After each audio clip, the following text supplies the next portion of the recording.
ગંગાજળની બાટલી લઈને ફરે. અચાનક હું કહ્યો કે મહારાજ હવે ગંગાજળ આપું કે ન આપું?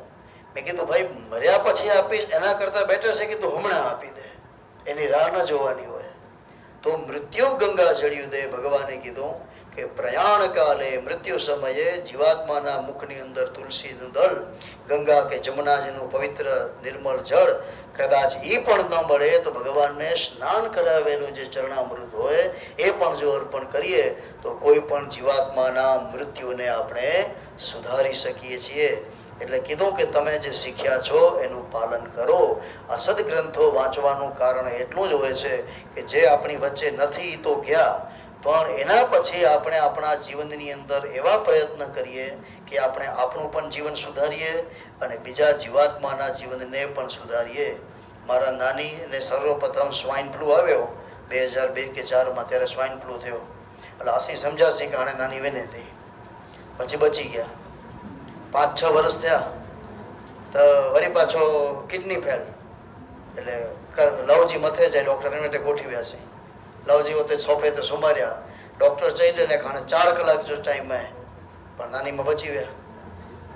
ઓય છેલ્લે કોરોના થયો તો કોરોના મેં જેનો પાછા વર્યા અનાય.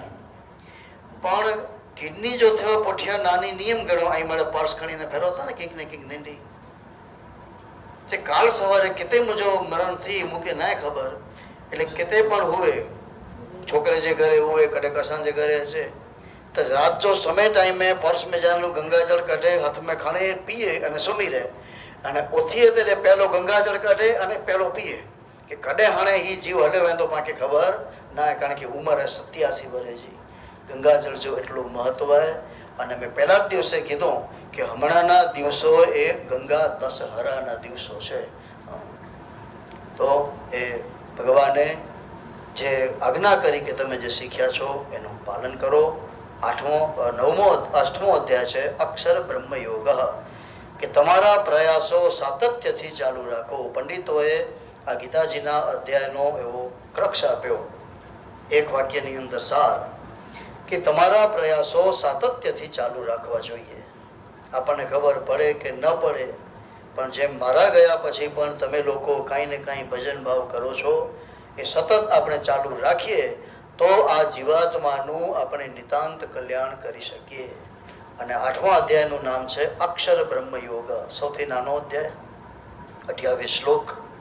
અને મને ક્યારેક એવું લાગે કે આપણે ત્યાં જે એક BAPS સંસ્થા થઈ અક્ષરધામ, આખું એનું તંત્ર ચાલે, તો એ કદાચ સંતોને અક્ષરધામની કલ્પના આ શ્રીમદ ભગવદ્ ગીતાના 8મા અધ્યાયના નામ ઉપરથી આવી છે કે અક્ષર બ્રહ્મ અને અક્ષરધામ કોને કહેવાય? અર્જુને પ્રશ્ન કર્યો, કિમ તદ બ્રહ્મ કિમ અધ્યાત્મમ કિમ કર્મ પુરુષોત્તમ અધિભૂતમ ચ કિમ પ્રોક્તમ અધિદૈવમ કિમ અચ્યુતે.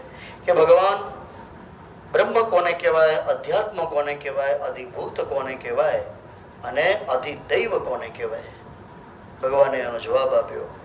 શ્રી ભગવાન ઉવાચ અક્ષરમ બ્રહ્મ પરમમ સ્વભાવો અધ્યાત્મ ઉચ્યતે ભૂત ભાવોત્કરો સર્ગ વિસર્ગ કર્મ સંનિતઃ. હે અર્જુન, અક્ષરમ બ્રહ્મ પરમમ, કે પરમ અક્ષર એ બ્રહ્મ છે. પોતાનો સ્વરૂપ અર્થાત જીવાત્મા એ અધ્યાત્માના નામે ઓળખાય છે. સકળ ચરાચર પ્રાણીઓના ઉદ્ભવ તેમજ અભ્યુદય કરાવનાર જે સૃષ્ટિ રચના રૂપી વિસર્જન અર્થાત ત્યાગ છે એને કર્મના નામે ઓળખવામાં આવ્યો છે. ઉત્પત્તિ વિનાશશીલ પ્રત્યેક પદાર્થ એ અધિભૂત છે. હિરણ્યમય પુરુષે એ અધિદેવ છે. અને દેહધારીઓમાં હે અર્જુન, હું જ આ શરીરમાં વાસુદેવ તરીકે અંતર્યામી સ્વરૂપે અધિયજ્ઞ તરીકે રહેલો છું. ભગવાને 2 વાક્યની અંદર એને 2 શ્લોકની અંદર એને જવાબ આપ્યા. અને જવાબ એ થોડા ગૂઢ છે. અક્ષરમ પરમમ બ્રહ્મ, બ્રહ્મ કોને કહેવાય? કે જેનો ક્યારે પણ નાશ થતો નથી, એનું નામ છે બ્રહ્મ. અક્ષર કોને કહેવાય? કે ક્ષર એટલે કે જેને ઘસારો લાગુ પડે એને કહેવાય ક્ષર. અને જેને પણ ક્યારે ઘસારો લાગુ પડતો નથી એનું નામ છે અક્ષર. અને એટલા માટે જ ભગવાનના ધામને અક્ષરધામ કહીએ છીએ કે સૃષ્ટિની અંદર બધા જ પ્રકારના લોકોનો નાશ થઈ જતો હોય છે. ભૂર ભુવ મહ જન સ્વ તપ. પણ સત્યલોક, જેને અક્ષરધામ કયો, ગોલોકધામ કયો, કે રામના સાથે જોડીએ તો એને સાકેત ધામ કહી શકાય, એ સત્યલોકનો અક્ષરધામનો ક્યારે પણ નાશ થતો નથી. એટલે એનું નામ આપવામાં આવ્યું છે અક્ષરમ પરમમ બ્રહ્મ સ્વભાવ અધ્યાત્મ ઉચ્યતે. કે ભગવાનનું નામ ક્યારે, ધામ ક્યારે એ નાશ પામતું નથી. આપણે એક શ્લોક તમને બધાને આવડતો હશે. કરારવિંદે ન પદારવિંદમ મુખારવિંદે વિનિવેશયંતમ વટસ્ય ભદ્રસ્ય પુટે શયાનમ બાલમ મુકુંદમ મનસા સ્મરામી. એનો મતલબ શું થાય? કે પ્રલયકાળના પૂરની અંદર આખી સૃષ્ટિ જ્યારે જળમગ્ન બની જશે ત્યારે પણ હું જ રહીશ. અને કેવી રીતે રહીશ? તો ભગવાને પોતાનું સ્થાન બતાવ્યું છે. વડના પાંદડાની અંદર હું બાળકૃષ્ણ તરીકે સૂતો હોઈશ અને એ જ મારું સ્થાન હશે. એટલે ભગવાનનું સ્થાન ક્યારે પણ નાશ પામતું નથી. ભગવાને આખી સૃષ્ટિનો પ્રલય કર્યા પછી પણ પોતાના સ્થાનની આપણને ઉલ્લેખ કરાવી દીધો. પણ થાય એવું છે કે આપણે જે કાંઈ વાંચીએ બોલીએ એનો મતલબને સમજતા નથી, એટલે આપણે ભગવાન સુધી પહોંચી શકતા નથી. તો ભગવાને કીધું કે સ્વભાવો અધ્યાત્મ ઉચ્યતે. મારો અને તમારો જે સ્વભાવ છે એને જ અધ્યાત્મ કહેવાય. આપણે હમણાં જ સમજ્યા કે પ્રકૃતિ કોને કહેવાય? ખારી, લોભી, અભિમાની, ગુસ્સાવાળી આ બધી જે પ્રકૃતિ છે એનું જ નામ છે સ્વભાવ. અને એ જ સ્વભાવને અધ્યાત્મ કહી શકાય. કે અધિ ગચ્છતિ ઇતિ અધ્યાત્મ, જે તમને અંદર તરફ લઈ જાય એનું નામ છે અધ્યાત્મ. ભગવાનનું નામ લેવાથી આપણી જર્ની અંદરની તરફ ચાલુ થાય. સાહેબ બેઠા છે એટલે કહું કે આપણું ઇનર ટ્રાવેલ ચાલુ થાય, એનો મતલબ આપણું અધ્યાત્મ. જ્યાં સુધી તમે બારે બારે ફરશો ત્યાં સુધી એને અધ્યાત્મ કહેવાતું નથી, એને યાત્રા કહેવામાં આવી છે. અને આ યાત્રા ક્યારે પૂરી થાય? જ્યારે તમે તમારા ડેસ્ટિનેશન ઉપર પહોંચી જાઓ. વિષય અલગ છે પણ હવે મારે તમને સમજાવવું હોય તો કેવું પડે. શાસ્ત્રની અંદર તીર્થયાત્રા ધમાધમા અનંતમ બ્રહ્મ સદભાવ, જે કંઈ આપણે પૂજા પાઠ કરીએ એમાં ભગવાનનું પૂજન અર્ચન કરીએ એને પ્રારંભિક ભક્તિ કીધી છે. જે યજ્ઞ યાગ જપ કરીએ એને મધ્યમ પ્રકારના કીધા છે. ઉત્તમો બ્રહ્મ સદભાવ, તમે બ્રહ્મની સાથે જોડાઈ જાઓ એને ઉત્તમ કીધો. અને અધમ કોને કીધું? તીર્થયાત્રા, અધમથી અધમ તીર્થયાત્રા ધમાધમા. કે જ્યાં સુધી તમે ફર્યા કરશો, યાત્રા કર્યા કરશો તો તમે હજી સુધી પરમાત્માને પ્રાપ્ત કર્યા નથી. શા માટે નથી આવું વાત કરવામાં આવી છે? કે તીર્થયાત્રા, તમે એવું ઘણાને સાંભળ્યું હશે કે આ વ્યક્તિ 14 વખત કેદારનાથ જી આવ્યા, આ વ્યક્તિ વૃંદાવન 25 વખત જી આવ્યા, તો બીજા કોઈ ફરવાના સ્થળ નથી? પણ એ બીજી કોઈ જગ્યાએ નથી જતા અને માત્ર એક જ જગ્યાએ જાય છે. એનું કારણ શું? કે એને હવે કઈ જગ્યાએ જવું એનું નિશ્ચિત થઈ ગયું છે. એની મતિ હવે બીજે ક્યાંય ભટકતી નથી. કે જેને સંન્યાસનો થોડો અનુભવ હોય, સંતો સાથે રહ્યા હોય, તો મહાત્માજી પાસે શિષ્ય જાય ને એટલે એને કહી દે કે પેલા 12 વર્ષ સુધી તપ કરી આવો, 12 વર્ષ સુધી, 10 વર્ષ સુધી તું ભારત ભ્રમણ કરી આવો. અને એ ફરતા ફરતા જ એને અધ્યાત્મની પ્રાપ્તિ થઈ જાય, એને જ્ઞાન મળી જાય, પછી એને બીજું કાંઈ જાણવા યોગ્ય રહેતું નથી. તો તમે યાત્રા ક્યાં સુધી કરશો? હજી સરળ ભાષામાં કહું, છોકરા કે છોકરીની સગાઈ નથી હોય ને ત્યાં સુધી જ આપણે નવા નવા ફોટા જોઈએ. સગાઈ થઈ હોય ને કોઈ પણ ફોટા ને રહ્યો હતા. નાથજી બુક હોય ને કે મતે ચડાઈ ચડ્યો, ભલે એડા સાહેબ ગમે એટલી ચોપડો બનાવે મહેનત ક્યાં અમે, તો પછી આપણે એને જોતા નથી. કારણ કે આપણને આપણું ડેસ્ટિનેશન ખબર પડી ગઈ કે મારો ઈષ્ટ કોણ છે, એનું નામ છે અધ્યાત્મ. તમે જ્યાં જ્યાં સુધી ફરશો, કે કેદારનાથ ગયા મજા ના આવી, ના ના આપણું મન અત્યારે રામની અંદર લાગ્યું છે એટલે આપણે અયોધ્યા જઈએ, ત્યાં મજા ના આવે આપણે બદ્રીનાથ જઈએ, ત્યાં મજા ના આવે આપણે ગોકુળ મથુરા જઈએ, પછી આપણે રામેશ્વર જઈએ, બધી જ જગ્યાએ ફરીએ. અને પછી જે જગ્યાએ ક્લિક થાય, કચ્છીમાં કહું ને, અંદરથી ઠકા થઈએ ત્યારે પાઉતે શાંત થઈ ગયેલો એનો નાલો હોય અધ્યાત્મ. કે જે જગ્યાએ તમારું મન શાંત થઈ જાય પછી તમે બીજી કોઈ વ્યક્તિની વસ્તુની અપેક્ષા રાખતા નથી, તમારા ઈષ્ટ નિશ્ચિંત બની જતા હોય છે, એનું નામ છે અધ્યાત્મ. એટલે જ્યાં સુધી આપણું મન ભટકતું રહે ત્યાં સુધી આપણે ગંતવ્ય સુધી પહોંચતા નથી. અને મેં પહેલા દિવસે કીધું કે સૂતકની અંદર આપણા મનને સ્ટેબલ કરવાનું હોય છે, સ્થિત પ્રજ્ઞ, કે ગમે એટલું આપણી સામે પ્રલોભન આવે પણ આપણું મન આડું અવળું ક્યાંય જાય નહીં. એટલીસ્ટ જીવનની અંદર આ સૂતકને પાડવાનું મારી દ્રષ્ટિએ એટલા માટે મહત્વનું છે કે તમે કોઈ પણ પ્રકારના પ્રલોભનની અંદર જીવનમાં બહાર નથી રહી શકતા, પણ 12 દિવસ સુધી તો તમારું મન જાણે અજાણે, માને ન માને, દુનિયાદારીની પણ દ્રષ્ટિએ એ મન તમારું સંયમિત રહે છે. 12 દિવસ જો તમે ટકી ગયા તો પછી ધીમે ધીમે તમે ઘણી જગ્યાએ મનને સંયમિત કરી શકશો. અધ્યાત્મની ભાષાની અંદર પરમાત્મા સાથે જોડાવવા માટે સૂતક આદિ કર્મ એ તમને જો આ જીવાત્મા સાથે જોડી રાખે તો તમે ભવિષ્યમાં પરમાત્માની સાથે જોડાઈ શકશો. એવો આ 8મા અધ્યાયનો સાર કહેવામાં આવ્યો છે.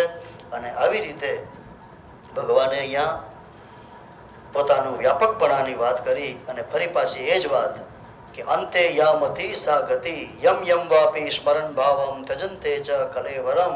મનુષ્ય મૃત્યુના સમયે જે પ્રકારની ઈચ્છાને રાખતો હોય, જેનું સ્મરણ કરતો હોય, મૃત્યુ પછી એ જ લોકને, એ જ અવસ્થાને પ્રાપ્ત કરતો હોય છે. અને એટલા માટે જ આવા વ્યક્તિની પાસે સતત પરમાત્માનું નામ સ્મરણ કરવું જોઈએ કે જો ભગવાનનું નામ સ્મરણ આપણે કરતા રહેશું તો આપણે નવા જન્મની અંદર પણ પરમાત્માનું નામ લઈ શકશું. અન્યથા પરમાત્માનું નામ લેવું પણ એ બહુ મુશ્કેલ થઈ જાય છે, કારણ કે જીવાત્માને એના સંસ્કાર મળ્યા નથી. ભગવાને ફરી પાછી આ જ વાત આગળ કરી, પ્રયાણ કાલે મનસા ચલેના ભક્તા યુક્ત યોગ બલેન ચૈવ, કે અંત સમયે મનુષ્યોએ પરમાત્માની અંદર મનને સ્થિર કરી અને પરમાત્માનું નામ લેવું, ભગવાનનું નામ લેવું, ઈષ્ટનું નામ લેવું. અને આવી રીતે જ્યારે મનુષ્યનું મૃત્યુ થાય ત્યારે એવા મૃત્યુને ઉત્તમ મૃત્યુ બતાવવામાં આવ્યું છે. ભગવાને અહીંયા મૃત્યુના પણ પ્રકાર બતાવવામાં આવ્યા, અલગ અલગ શાસ્ત્રોમાં એના વિભાગ કરવામાં આવ્યા છે. જેમ આપણે કહીએ કે દક્ષિણાયન કરતા ઉત્તરાયણનું મૃત્યુ ઉત્તમ ગણાય, રાત્રિ કરતા દિવસનું મૃત્યુ ઉત્તમ ગણાય. દિવસની અંદર પણ જ્યારે સવારના સમયે મનુષ્યના પ્રાણ નીકળે છે તો એને પણ ઉત્તમ પ્રકારના ગણવામાં આવ્યા છે. અને આગળ જતા શું વાત કરી કે નવદ્વારે વસત દેહ, શરીરની અંદર 9 પ્રકારના દ્વાર બતાવવામાં આવ્યા છે. એ 9 દ્વારમાંથી કોઈ પણ દ્વારમાંથી મનુષ્યના પ્રાણને એ નીકળવાનો રસ્તો મળતો હોય છે. ઉર્ધ્વ માર્ગેથી જો મનુષ્યના પ્રાણ નીકળે તો એને પણ ઉત્તમ મૃત્યુ કહેવાય. કદાચ તમે કોઈ ક્યાંક જોયું હોય, સાંભળ્યું હોય કે જેણે જે મનુષ્યએ આત્મહત્યા કરી હોય, સુસાઇડ કરી હોય, એના મરણ સમયે ઝાડો પેશાબ નીકળી જતા હોય. એનો મતલબ શું કે એના પ્રાણ ઉર્ધ્વ ગતિએથી નથી નીકળ્યા પણ અધો માર્ગેથી નીકળ્યા છે.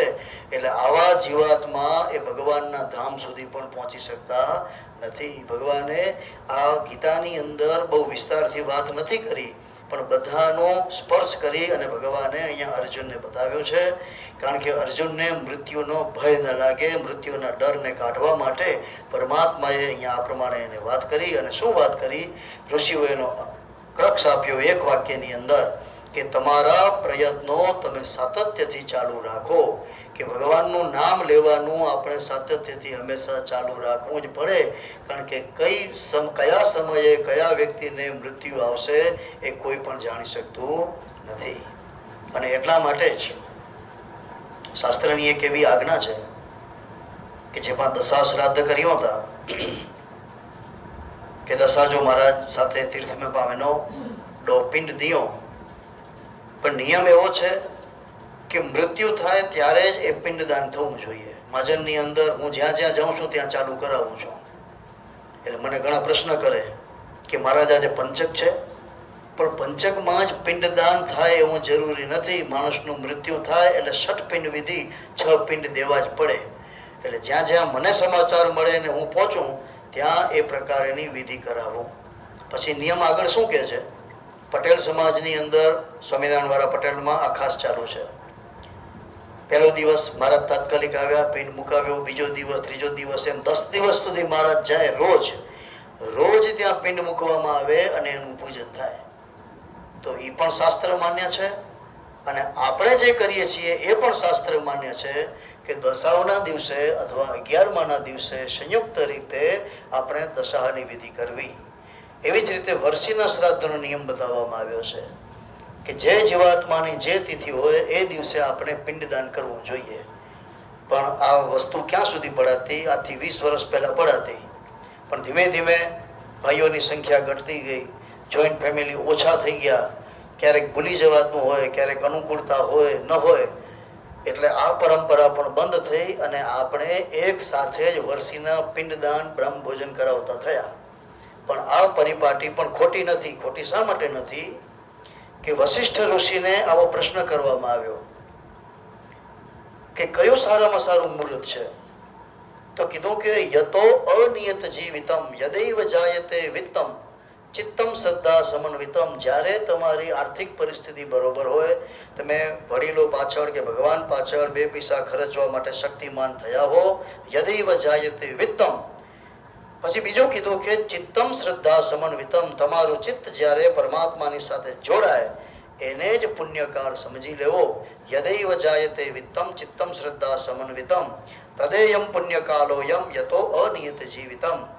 તો એ સમયને તમારે પુણ્યકાળ સમજી અને દરેક પ્રકારના